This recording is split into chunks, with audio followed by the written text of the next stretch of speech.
అదేవిధంగా ఆ పేదలకు ఇచ్చినటువంటి ఇళ్లలో కూడా హక్కు కల్పించాలి.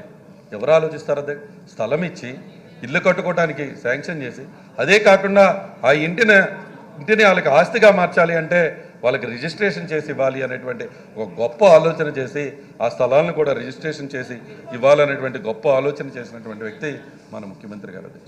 ఇంత గొప్ప నిర్ణయాలు తీసుకున్నటువంటి ముఖ్యమంత్రి గారు. అదేవిధంగా ఈ రాష్ట్రంలో ఉన్నటువంటి ప్రతి అవ్వను ప్రతి తాతను పలకరిస్తే ఈరోజు జగన్మోహన్ రెడ్డి గారు గుర్తొస్తున్నారు. ఎందుకంటే వాళ్ళకి 3,000 రూపాయల పెన్షన్ వస్తుంది. ఎప్పుడన్నా ఈరోజు ఈ రాష్ట్రంలో ఉన్నటువంటి అవ్వాతాతలకి ఒక మనవడిగా, ఈరోజు ఈ రాష్ట్రంలో ఉన్నటువంటి అవ్వాతాతలకి నేను ఉన్నానని భరోసా కల్పిస్తూ గడప దగ్గరికే వెళ్ళి పెన్షన్ ఇచ్చేటువంటి కార్యక్రమం. ఇదే పెన్షన్ గురించి నిన్న మాట్లాడుతూ ఉంటే, పెన్షన్ గురించి గవర్నర్ గారు మాట్లాడుతూ ఉంటే, ఈజ్ ఎక్సలెన్సీ గవర్నర్ గారు ఈ రాష్ట్రంలో ఉన్నటువంటి అవ్వాతాతలకి 3,000 పెన్షన్ ఇస్తున్నామంటే దాన్ని కూడా ఓర్చుకోలేక కరెక్ట్గా పెన్షన్ గురించి మాట్లాడుతుంటే లేచిపోయి ఒక అల్లరి చేసి ఈ సభ నుంచి బయటకు వెళ్ళిపోయినటువంటి పరిస్థితి. ఈరోజు సభలో అవ్వాతాతలకి 3,000 రూపాయల పెన్షన్ జగన్మోహన్ రెడ్డి గారు ఇస్తున్నారంటే కూడా వినలేక ఓర్వలేక అసెంబ్లీ నుంచి నన్ను బయటికి వెళ్ళిపోయినటువంటి ప్రతిపక్షాలు.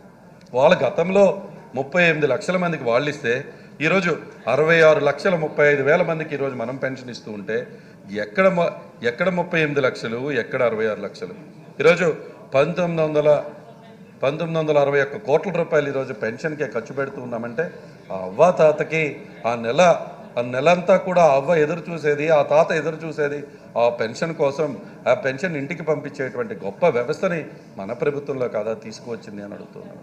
ఇంత గొప్ప వ్యవస్థలను తీసుకొచ్చినటువంటి మన గౌరవ ముఖ్యమంత్రి గారు, ఇంత గొప్ప వ్యవస్థల్ని ముందుండి నడిపిస్తున్నటువంటి గౌరవ ముఖ్యమంత్రి గారు, ఈరోజు అన్ని రకాలుగా కూడా ఈరోజు ఈ రాష్ట్రాన్ని ముందుకు తీసుకువెళ్తున్నటువంటి గౌరవ ముఖ్యమంత్రి గారు.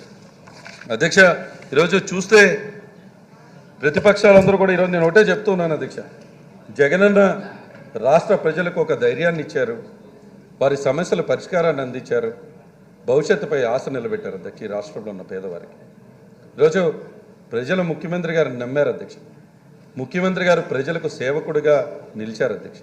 అధ్యక్ష, రెండు వైపుల నుండి కూడా ఒకరి పట్ల ఒకరికి సమానమైన ఆదరణ ఉంది అధ్యక్ష ఈరోజు ప్రజలకు ముఖ్యమంత్రి గారికి.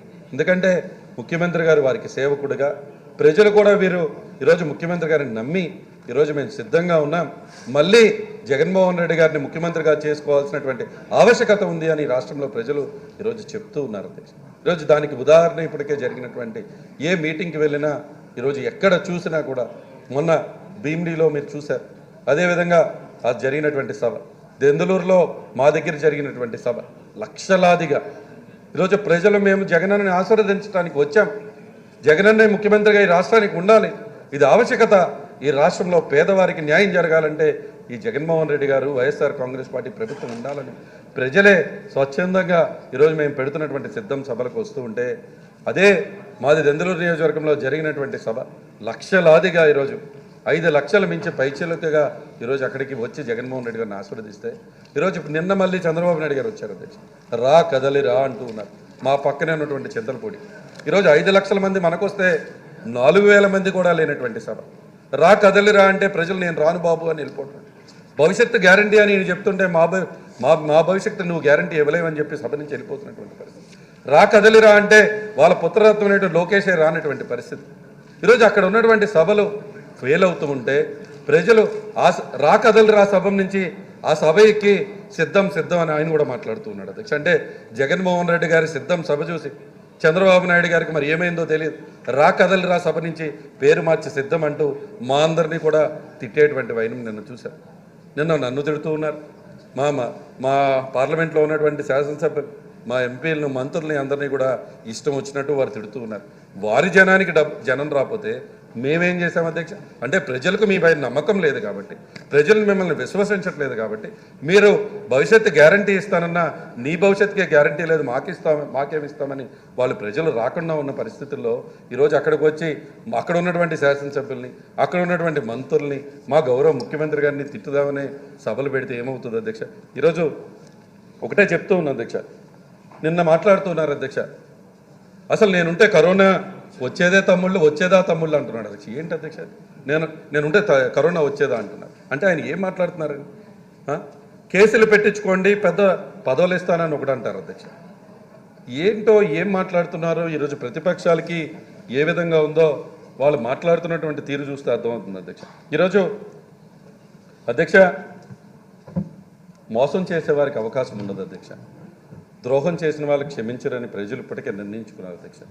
మోసం చేస్తూ ప్రజలకు మాయమాటలు చెప్పేటువంటి చంద్రబాబు నాయుడు గారు మాకొద్దు, ఈరోజు జగన్మోహన్ రెడ్డి గారే మాకు ముద్దు అని చెప్పి ఈరోజు ప్రజలు ఇప్పటికే నిశ్చయించుకుని ప్రజలందరూ కూడా ఈరోజు గౌరవ ముఖ్యమంత్రి గారే కావాలని, ఎందుకు కావాలనేది కూడా చెప్తూ ఉన్నా అధ్యక్ష.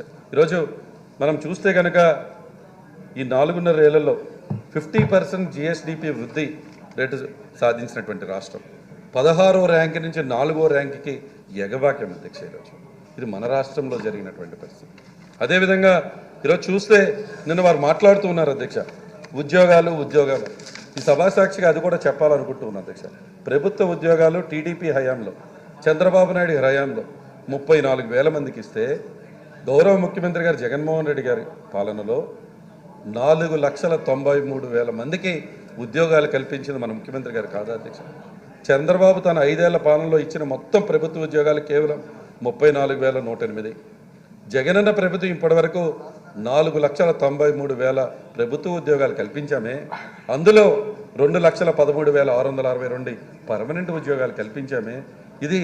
ఇది తీసుకొచ్చింది ఎవరు అనేది వాళ్ళకి తెలియట్లేదా అని చెప్పి చంద్రబాబు నాయుడు గారిని అడుగుతున్నాను. ఈ విధంగా అన్ని రకాలుగా ఈరోజు అభివృద్ధి చెందుతూ, అన్ని రకాలుగా ఈ రాష్ట్రాన్ని ముందుకు తీసుకువెళ్తూ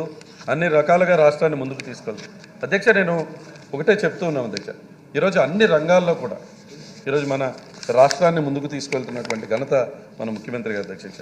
అది ప్రతి ఒక్క దాంట్లో కూడా అధ్యక్ష. ఈరోజు నిన్ను అడుగుతూ ఉన్నారు ఎక్కడ పరిశ్రమలు అని చెప్పి. మేము చెప్తూ ఉన్నాం అధ్యక్ష, industry giants including Reliance, Adani, Tata, Infosys, Shree cement, Century plywood, Grasim, Jindal group, Yokohama, eco steel, లారెన్స్ ర్యాప్ ఇలాంటి అన్నీ కూడా ఇది పరిశ్రమలు కాదా అని అడుగుతూ ఉన్నాం అధ్యక్ష. ఇంత పెద్ద ఎత్తున పరిశ్రమలు తీసుకొచ్చింది మన రాష్ట్రంలో కాదా? ఒక్క సింగిల్ సమిట్ పెడితే ఈరోజు 13.5 lakh crore ఇన్వెస్ట్మెంట్స్ని తీసుకొచ్చినటువంటి రాష్ట్రం విశాఖపట్నం జరిగినటువంటి సమిట్. అదేవిధంగా ఈరోజు మనం చూస్తే ప్రతి ఒక్క విషయంలో కూడా ఈరోజు ఈ రాష్ట్రంలో massive infrastructural boost never in the history of Andhra Pradesh. Independence రఫ్లీ 72 years. ఇక్కడ ఆంధ్రప్రదేశ్ అప్పుడు మనకు ఓన్లీ 6 పోర్ట్స్ ఉన్నాయి అధ్యక్ష. ఈరోజు 4 లొకేషన్స్లో 5 ఫిషింగ్ హార్బర్స్, 11 మెడికల్ కాలేజెస్ ఉంటే గౌరవ ముఖ్యమంత్రి గారు వచ్చాక ఈరోజు ఈ 4 ఏళ్లలో ఈరోజు అనేక 4 new ports, 10 new fishing harbours, 2 airports, 17 new medical colleges, 3 industrial corridors ఇవన్నీ తెచ్చింది మన ప్రభుత్వంలో కాదా అని అడుగుతున్నాను అధ్యక్ష. ఈ విధంగా అంతేకాకుండా ఈరోజు ఇన్ఫర్మేషన్ టెక్నాలజీ రంగంలో కూడా ఈరోజు మనం చూస్తూ ఉంటే ఇన్ఫోసిస్ లాంటి గొప్ప సంస్థలన్నీ కూడా ఈరోజు వైజాగ్ రాలేదా అని అడుగుతున్నాం అధ్యక్ష. వైజాగ్ని బీచ్ డెస్టినేషన్ సిటీగా మార్చుతూ ఈరోజు ఐటీ ఈరోజు గేట్వే టు ది సౌత్ ఇండియాని ఈరోజు వైజాగ్గా మార్చుతూ ఈరోజు ఐటీని అక్కడ పెద్ద ఎత్తున తీసుకెళ్తుంది మన ప్రభుత్వం కాదా? ఈరోజు దాదాపుగా అక్కడ వస్తున్నటువంటి డేటా సెంటర్ 7,200 కోట్ల పైచీలుగా వెచ్చించి ఒక డేటా సెంటర్ ఈరోజు అదానీ డేటా సెంటర్ ఈరోజు అక్కడ రాబోతుంది. అదేవిధంగా మధురవాడలో ఇంటిగ్రేటెడ్ డేటా సెంటర్తో పాటు టెక్నాలజీ మరియు బిజినెస్ పార్క్ను కూడా కడుతూ ఉన్నామే. ఇవన్నీ కూడా అభివృద్ధి కాదా? ఇదంతా ఇన్ఫ్రాస్ట్రక్చర్ డెవలప్మెంట్ కాదా? వాళ్ళకి తెలియాలని అడుగుతూ ఉన్నాను. అదేవిధంగా ముఖ్యంగా అన్నిటికంటే ముఖ్యంగా ఇవన్నీ కూడా చెప్తూ ఉన్నాం. కానీ ఈరోజు ఒక ప్రభుత్వం యొక్క పరిపాలన ఎప్పుడూ కూడా ప్రజల గడప వద్దకే పాలన ఉండాలి అధ్యక్ష. Governance to the door step. ఎవరు ఈ భారతదేశంలో governance to the door step చేస్తున్నటువంటి ఏకైక రాష్ట్రం మన ఆంధ్ర రాష్ట్రం, మన ప్రభుత్వం, మన ముఖ్యమంత్రి గారు అధ్యక్ష. ఎందుకు అంటూ ఉన్నామంటే ఈరోజు ఒక గొప్ప సచివాలయ వ్యవస్థను తీసుకొచ్చి మహాత్మా గాంధీ గారు కలలు కన్నటువంటి గ్రామ స్వరాజ్యాన్ని తీసుకొచ్చి ఈరోజు 15,004 గ్రామ వార్డు సచివాలయాలను ఏర్పాటు చేసి ఈరోజు ప్రతి గ్రామంలో అధికారులను కూర్చోబెట్టి అన్ని డిపార్ట్మెంట్స్కి కూడా గ్రామాల్లోని అధికారులను కూర్చోబెట్టి 1,35,000 మంది ఈరోజు డిగ్రీ చదువుకున్నటువంటి పిల్లలందరినీ కూడా పర్మనెంట్ జాబ్స్ ఆ గ్రామాల్లో క్రియేట్ చేసి గ్రామాల్లో మీరు సర్వీసెస్ ప్రొవైడ్ చేయండి.